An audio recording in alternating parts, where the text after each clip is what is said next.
So when you start in the EMS world, here are just a couple of things that I went through myself, and then some things that I've seen other people go through that I think are important for baby EMTs to consider. Most EMTs, when they start out, they're like 18 or so years old. So this first point is going to, I think, be most beneficial to like baby EMTs, 18, 19-year-old kids, 20-year-old kids, only because there's a slight con to this field concerning this first point. So first thing to consider is whether or not you want to do 911, private transport, or maybe a dual company. I first started out at a private transport company, and I didn't know that that's what I was getting into. I just applied for the job, I got the job, and then when I got there, I realized that it was private transport.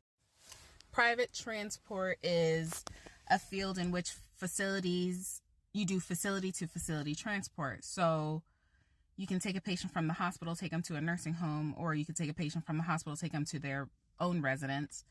And depending on the company, you might be able to take a patient from like a nursing home to the ER. So you'll get great experience in patient head-to-toe assessments. You'll get great experience for learning what different diagnoses are, learning what critical lab results are. You'll be able to learn what medications do what, and you'll be able to get the report side of things down. You'll be able to get the awkwardness of hands-on patient care out of the way in a more controlled environment. And let me say, it's not like it's a less glamorous side of things. It's actually, usually they pay more.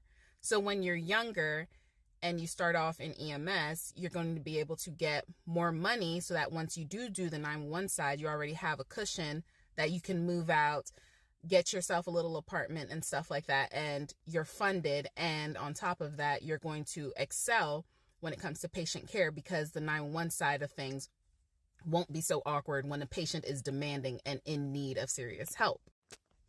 The one side about it that's a little bit, I don't know what it's like in other states, but I know here where I live, the downside about private transport for the older crowd is that they sometimes have terrible insurance, if any insurance at all. So once you're past that age where you can be on your parents' insurance, you're going to have to find a job that has good healthcare insurance, vision, dental, and private sector, because they pay so much for their EMTs. Like, there's one company I know that pays $23, $24 an hour for their EMTs.